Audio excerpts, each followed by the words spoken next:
Major General Sanjay Soy. What do you make of what we've seen so far? In fact, Murali, I must compliment the way Nikunj and you have covered that you are only bringing out facts. There is no speculation. There can be number of speculations, and absolutely things are very clear that there is no terror angle. Therefore, Jawans have lost their lives, and it is, I would say, as a soldier, it is unfortunate thing that they have lost lives in peace station. QRTs, quick reaction teams, were quickly and immediately activated, which are ready 24/7 as part of the alertness, and they have cordoned off the areas to prevent any further damage if those people are there who have got the weapon who caused this crime. And besides that, then subsequently more forces are built up because the Bathinda cantonment is a very big cantonment. It takes time to, we do not know, because as brought out by in the channels, that he was in a civil dress, so it may take some time. The area is very big, the area has got a lot of green cover, but I'm sure that very soon the local commanders have the situation under control. They have already isolated the place so that it does not go to the family lines or other areas. No more further casualties are caused. So I'm sure very soon he would be caught and the necessary action would be taken. Let me go to Nikunj Garg. Nikunj, I think there's something happening where you are right now. Well, yes, Raksha Mantri's convoy has just passed us. If you give us a few minutes, Karthik can probably replay those visuals. But all the three convoys, first the Chief of Army Staff, General Manoj Pandey, then the Chief of Defence Staff, General Chauhan, then the Raksha Mantri, all three moving in the direction, leaving North and South Block, the seat of civilian power, Raisina Hill, and moving towards Delhi Cantonment. As I said, I am stationed right in the middle of the tri-junction which leads from the North and South Block to Delhi Cantonment area. All three convoys have now moved in the same direction on a gap of nearly half hour. First convoy started some half hour back. That was Chief of Army Staff. Then the second convoy, Chief of Defence Staff. Then now, just 2 odd minutes back, the Raksha Mantri himself. And there are some military vehicles still accompanying that convoy stuck here, and which are following the vehicle of the Chief of the Raksha Mantri. So quite clearly some action moving from South Block and North Block to the side of Delhi Cantonment, if my instinct tells me correctly. However, the direction that all three convoys have taken is quite clearly towards the Delhi Cantonment, leaving the North and South Block, the seat of power, the Ministry of Defence. That I can confirm for our viewers. So the Army Chief, the Chief of Defence Staff, and now the Raksha Mantri have all left the Ministry of Defence. South Block moved largely towards Delhi Cantonment for probably for a more elaborate, direct, situational, in-touch briefing from the Bathinda Cantonment, for which arrangements would be possible only in the Delhi Cantonment. It can be either through the video link. Now most of the cantonments, particularly the forward area cantonments, are connected through video conferencing arrangements with the Army headquarters and with the Delhi Cantonment. So a more direct and elaborate briefing can probably take place. This also gives us an idea about how this is an evolving situation right now, and it would be extremely prudent for us as the public broadcaster and nation's public broadcaster #1 to restrict ourselves completely to the remit of the facts set up for us by the military authorities, who have also, in fact, in their last communication, requested the media to refrain from any kind of speculation. So I reiterate that the meeting at the Ministry of Defence is over. The Raksha Mantri himself, Mr. Rajnath Singh, and the brass of the military now moving towards the Delhi Cantonment. We have the visuals with us, and we will relay them for our viewers in a matter of very, very short span of time. We have those visuals running, Nikunj, I can assure you that. And like you said, not in the business of jumping the gun, viewers. Facts only here and hard facts only. Pradeep, what are you picking up? Will there be a briefing on the ground after the search and cordon operation is over? Yes, obviously there is going to be a briefing because in second press release they had made it already clear that their joint investigation has started in this matter. Both police and army is looking into what really has happened because it was at about, as Nikunj was rightly saying, that about 4:35 a.m. today morning during VR the firing was heard inside the heart of the military station where the mess was targeted, and four army men of artillery unit, they lost their life.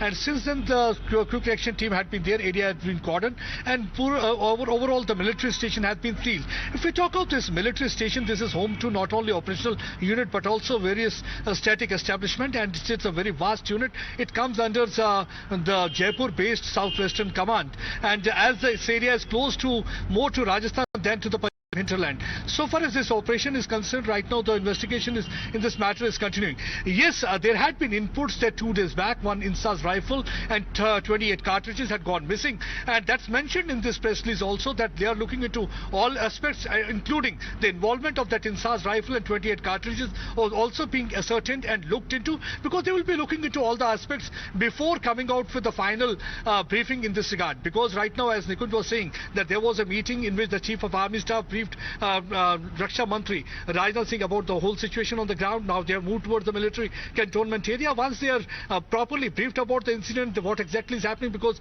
still the operation is continuing. They are yet to catch hold of the person responsible for firing. Even if it is an internal, even if it is a case of fratricide, then also they have to catch hold of that person. So it is not clear whether that person has been caught or not.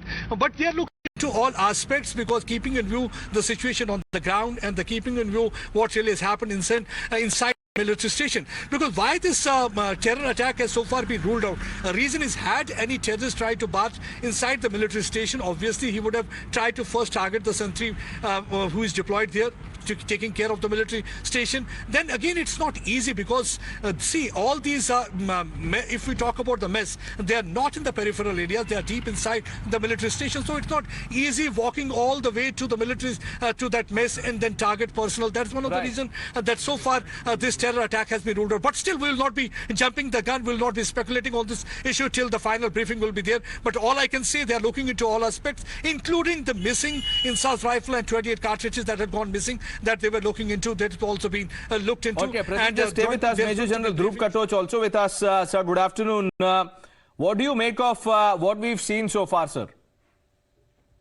No, one, it is a very sad incident, and generally it is very, very rare for such incidences to occur in a military station. In fact, but to say that nothing can happen, well, you know, sometimes things do go wrong. In this particular case, as very rightly brought out by a reporter, the terror angle appears to be ruled out completely. And knowing the ground, I mean, I have served in this area.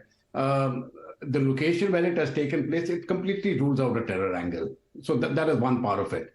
Secondly, the target chosen, you know, if you're doing something near an officer mess or something, that is not really a target which a terrorist would like to take. This appears more likely a case of fratricide. The truth, of course, will come out very shortly. But one thing is certain, nothing will be hidden. The army is very conscious of what it has to do. And while such instances are very rare, that notwithstanding, it is always our endeavor to ensure that no such case ever occurs again. So I think the army will work towards that end, and the truth of the matter by the evening will come out. Okay. RSN, do you agree with what you just heard, or do you want to add something to it? No, I am also circumscribed by, by that unwritten thing called national sensitivities. But let me also tell you that a fratricide is generally a spontaneous affair. Look at the timing. 4:30 in the morning, the perfect time to carry out an attack. So that doesn't, this fratricide takes place, you just lose your sense of judgment or balance on a fit of anger or temper, or you lose your balance of mind, you go mad and you start killing somebody. That is how generally fratricides occur. But I have followed this dictum that if you want to carry a clinical analysis or near clinical analysis of any such incident, there are 4 things you should keep in mind: location, time, target, and objective. Now, what is the location? Location is in Punjab, a border state. You know what is happening there. I don't have the time is short, but what is happening with regard to K2 plan. Timing. This is in run-up to your, this tourist meet of G20 countries in Srinagar. That's a big, huge event, right? Then you see the target. Now somebody was telling me, that there are various messages, JCO's message, OR's message. For God's sake, I've just been 20 days back. I went for a military function there. I was also staying in a mess. And the first thing that occurred to me Okay, was... just hold your thoughts. I'm sorry to cut you off. Srinjoy Chaudhary, our consulting editor, just sent us information. He's quoting top sources and saying that Bathinda is an internal issue. 4 fatalities have been confirmed by the army. A rifle and ammunition went missing for 2 days. This is a case of internal rivalry, and the gunman is in the forest nearby. General Soy. Yeah, absolutely. In fact, since everybody since morning has ruled out the terror angle and the matter is internal matter, we do not know. That will come out only in inquiry whether what is the reason of fratricide, whether it was building up over a period of time or it was a sudden thing. So that only we should not speculate, and you rightly are doing the right thing that you are not speculating anything. We are just going by the facts. But the fact is that the response of the army is always like quick reaction teams are ready 24/7, and they would have taken action. They have isolated the place so that further damage is not caused. After that, the further troops are built up on that, so the whole area is surrounded, and the area is big. A lot of jungle area, green area is there, and the training areas are there. So we leave it to the local commander. I know that local commanders are capable enough to handle this situation in a very mature manner, and with the total support from the different units of the armed forces, total centralized command would be there. They would definitely clear the area and apprehend the culprit. Okay, let me quickly bring in Akanksha. Akanksha, you've been speaking to people on the ground and the meeting has just concluded. Are we going to see more meetings? Well, absolutely, ripple of what took place in Bathinda military station was felt in the national capital as well. Here, a crucial meeting took place, a high-level meeting took place between Rajnath Singh, the Union Defence Minister, the Army Chief as well as Chief of Defence Staff over the entire incident. They have all left for the cantonment area. It remains to be seen whether or not more meetings take place at cantonment area or not. But as far as this meeting is concerned, Defence Minister was briefed about the entire situation, what happened at 4:35 in the morning, what happened in the Bathinda military station there. He was briefed about the entire situation. He took stock of the issue, and this shows the gravity of the situation, and that the Defence Ministry has kept a keen eye on the entire situation. They are not taking it lightly, is what we're getting to know through this crucial meeting which just took place and got over just a while back now. All of them, Rajnath Singh, Army Chief as well as CDS, have moved towards the cantonment area. It remains to be seen whether or not during the day we see a press statement from the ministry, from any statement from Rajnath Singh. Right. Is something that is awaited. But till now, what we know so far is that 4 people have lost their life at Bathinda military station. That's right. 4 army fatalities confirmed. This firing incident started at around 4:30 this morning. The army has put out a statement. Search and rescue operation, search and cordon operation still on.